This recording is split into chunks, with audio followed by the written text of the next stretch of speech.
Let's find the interval of convergence of this series.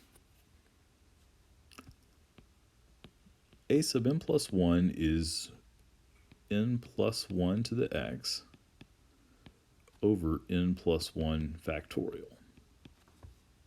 So for my ratio test, I'm going to do the limit as n goes to infinity of n plus 1 to the x over n plus 1 factorial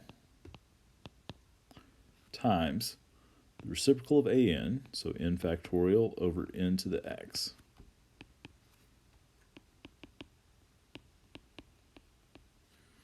All right, I'm going to break this up.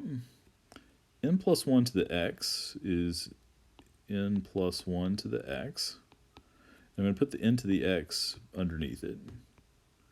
And this is where I'm going to break something up.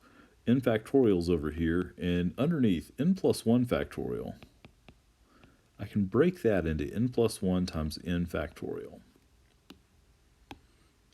Now what this lets me do is I can cancel the n to the n factorial with this n factorial.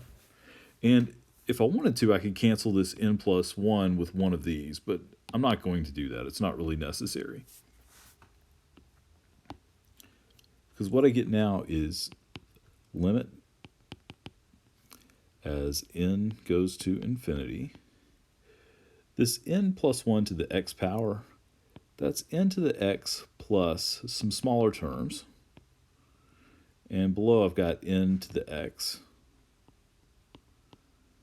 And over here I've got 1 over n plus 1.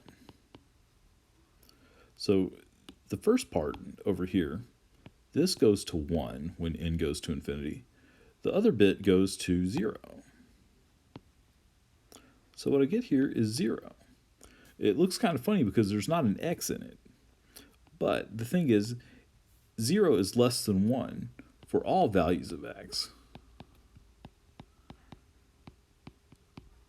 Or in other words, it's less than 1 regardless of what x is. So for any value of x,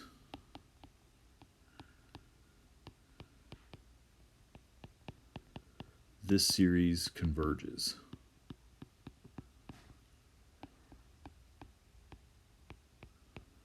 So my interval of convergence is going to be everything from minus infinity to infinity.